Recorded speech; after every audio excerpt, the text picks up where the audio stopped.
자, 설교 소모임 인도자 반입니다. 마가복음 78번째 시간, 제목은 십자가에 넘겨 주니라입니다.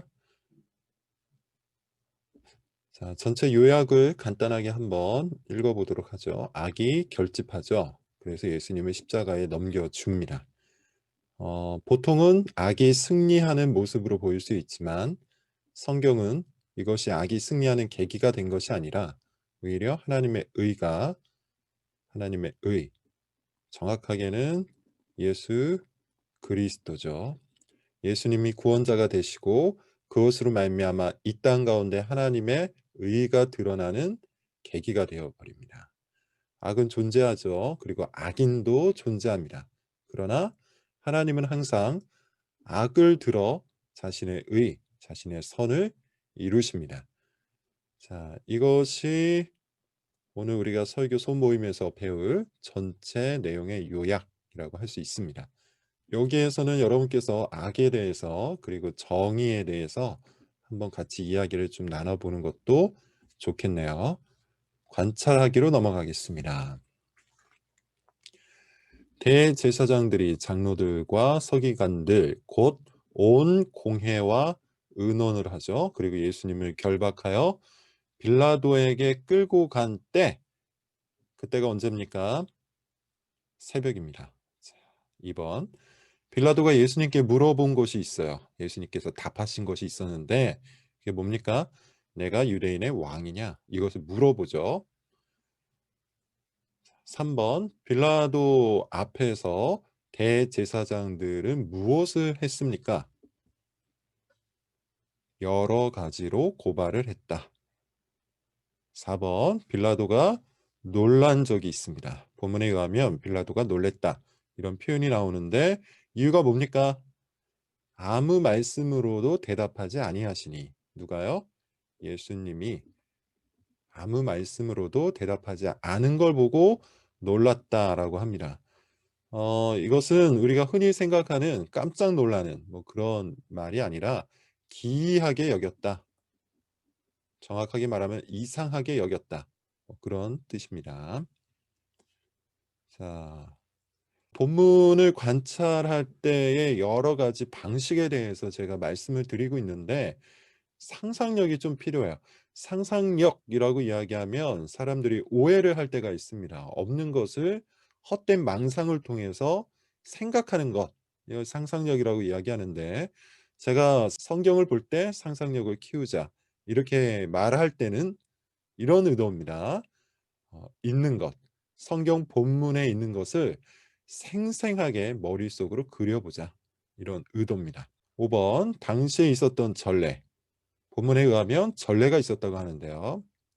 명절이 되면 백성들이 요구하는 대로 죄수 한 사람을 놓아주는 전례가 있었다, 이렇게 이야기를 하고 있죠.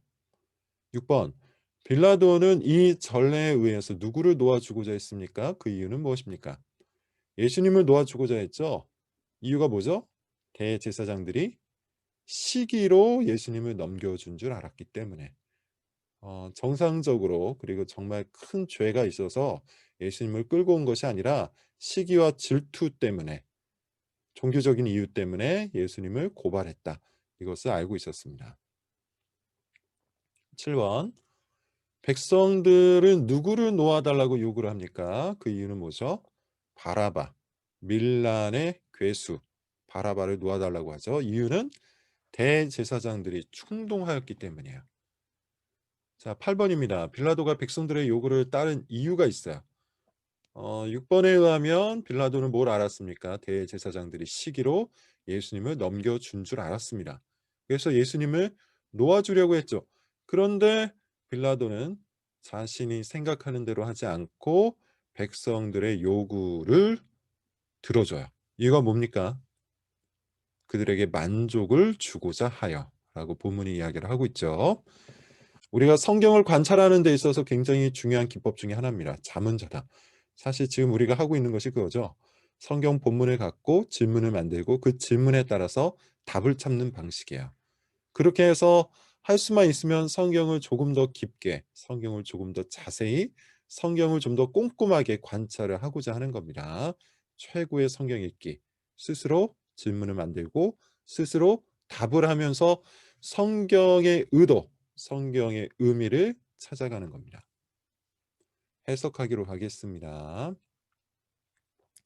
나눔의 시간인데 여러분 다 아시다시피 이 시간에는 말씀 그리고 삶을 같이 연결시키는 것이죠.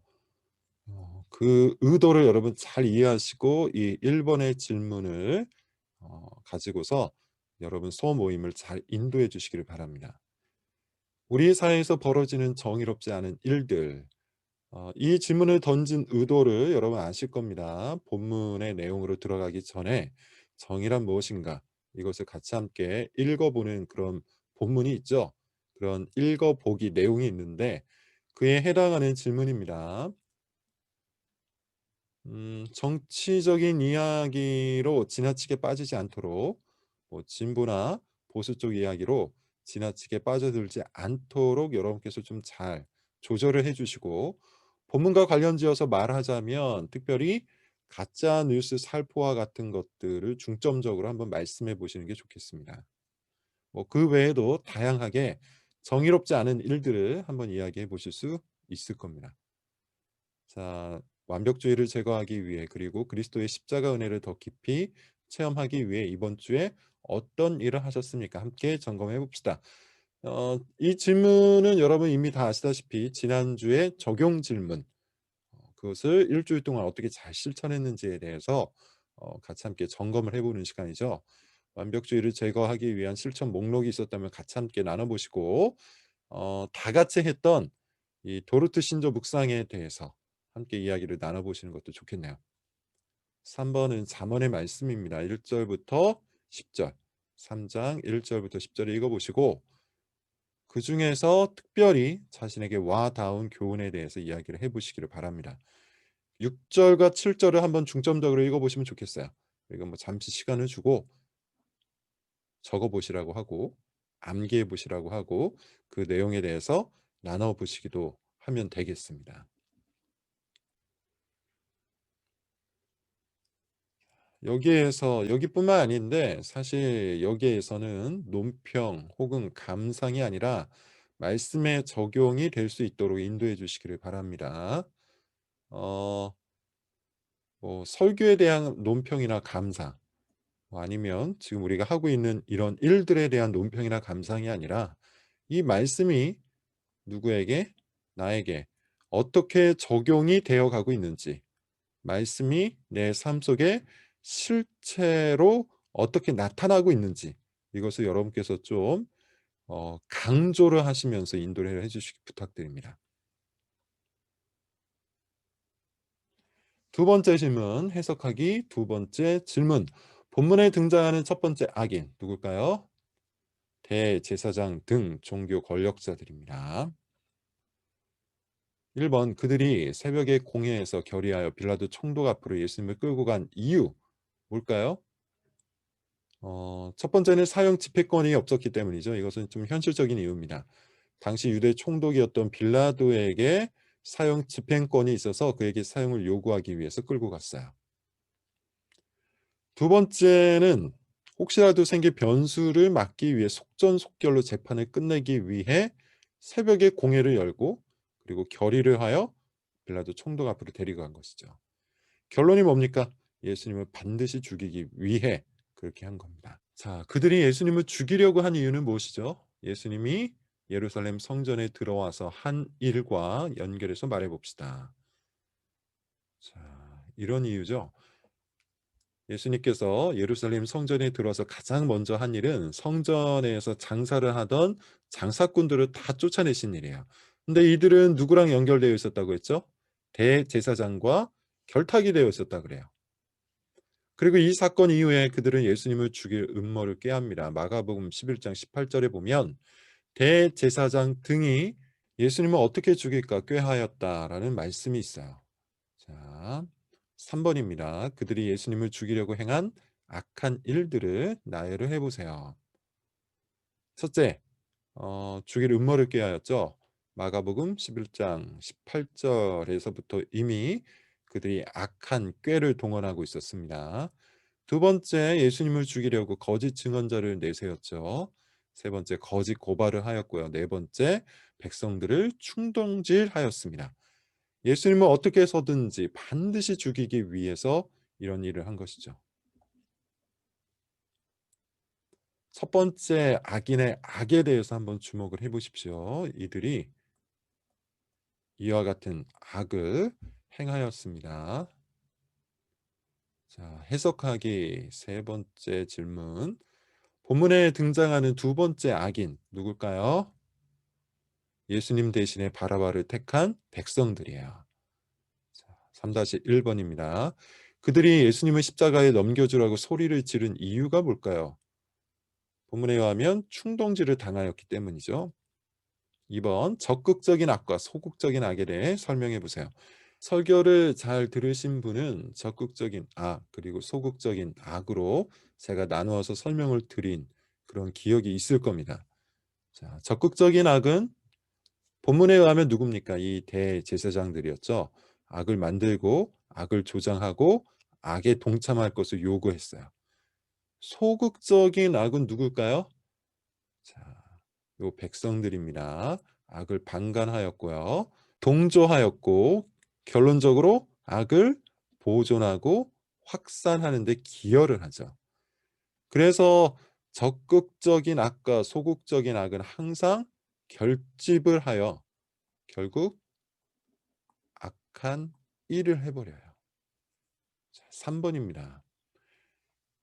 예, 좀 잘못됐죠. 3번. 그들이 예수님에 대해 저지른 악들이 무엇인지 한번 이야기를 나눠볼까요?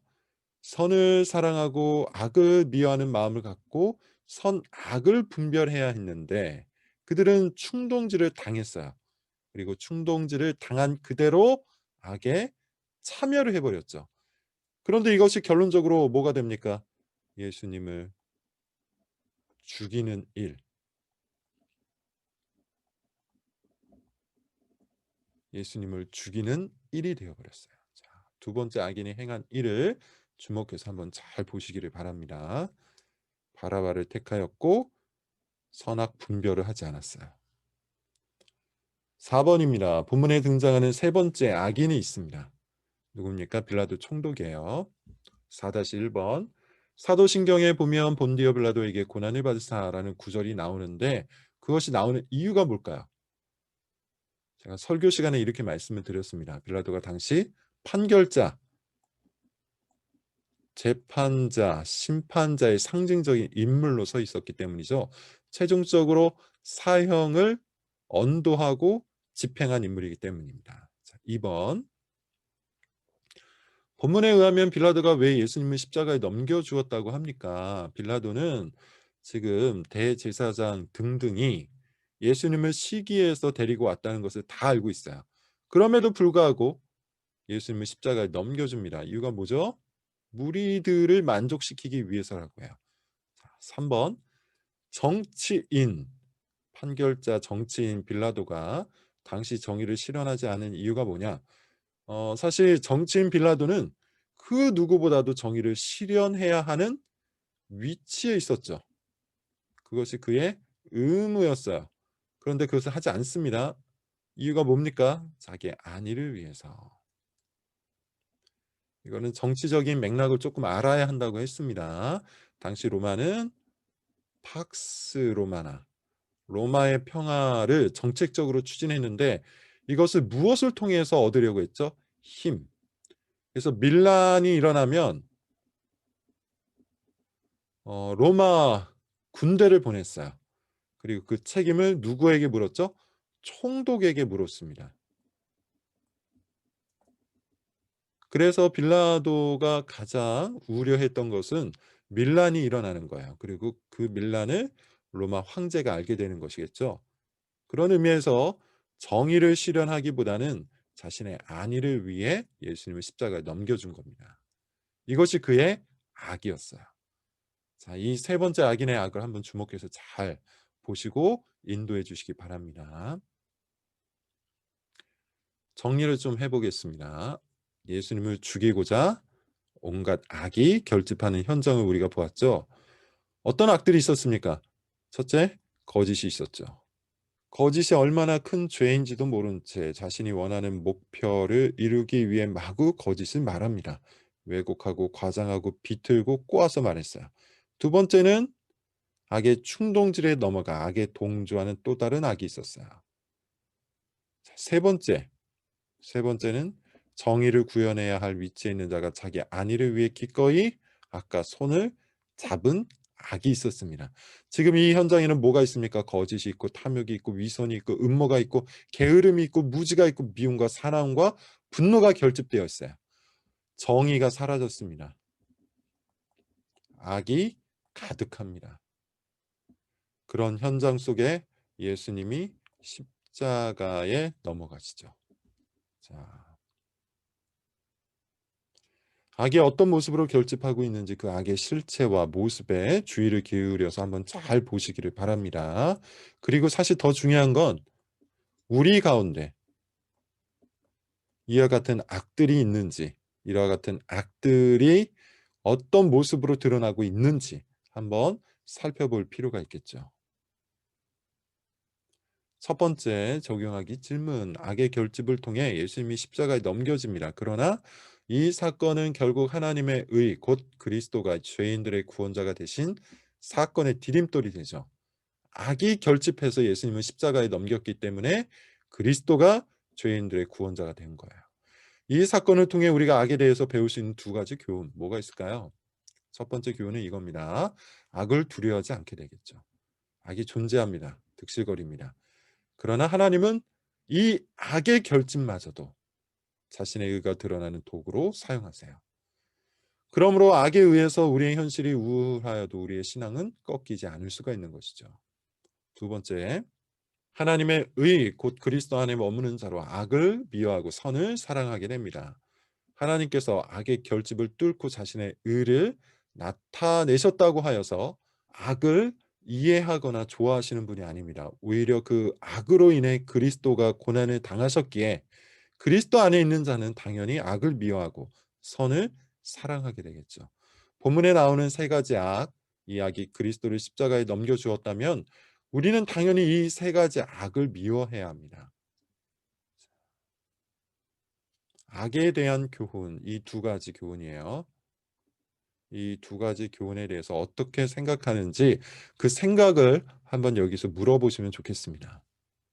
2번, 그리스도 안에 있는 사람은 항상 하나님의 공의를 사랑해야 마땅합니다. 그리고 이 땅에서 정의를 실천해야 합니다. 본문에 등장하는 세 가지 악과 관련해서 우리는 어떻게 정의로 올 수 있을까요? 구체적인 실천 목록을 만들어 봅시다. 첫 번째, 대제사장들처럼 거짓말, 위선, 음모, 협잡, 사기 등을 해서는 안 되겠죠. 그걸 미워해야 합니다. 둘째, 어리석은 백성들처럼 악에 동조해서도 안 될 겁니다. 셋째, 빌라도와 같이 무엇이 선인 줄 알면서도 자기 안위를 위해서 악을 택해서는 안 돼요. 항상 선을 사랑하고 정의를 실천해야 합니다. 자, 그렇다면 이 세 가지를 실천하기 위해 각자 자리에서 무엇을 할 수 있을지 구체적인 목록을 한번 생각해 보시고 아이디어를 내보시면 좋겠네요. 성경 공부의 열매는 적용이라는 사실, 적용이 없는 성경 공부는 헛수고라는 사실. 그런 의미에서 여러분 이 부분에 대해서 깊은 고민, 또 사실 치열한 생각, 이런 게 좀 필요합니다. 같이 한번 이야기를 나눠보시면 좋겠습니다. 오늘 설교를 기초로 기도 제목을 만들어서 함께 나눠보시면 좋겠는데, 기도 제목은 구체적일수록 좋습니다. 이 두 가지를 잘 연결하셔야 돼요. 가능하면 오늘 설교와 맞닿은 그런 기도 제목을 만드시기를 바라고, 이것이 애매하거나 모호하거나 뜬구름이거나 아니면 너무 큰 거대 담론이 되지 않게 하시기를 바랍니다. 가능하면 구체적일수록 좋습니다. 자, 이상으로 78번째 설교 소모임 인도자 반을 마치도록 하겠습니다. 조금 빨리 진행을 했는데 여러분께서 다시 한번 잘 들어보시고 설교 소모임 준비를 해 주시기를 바랍니다. 수고하셨습니다.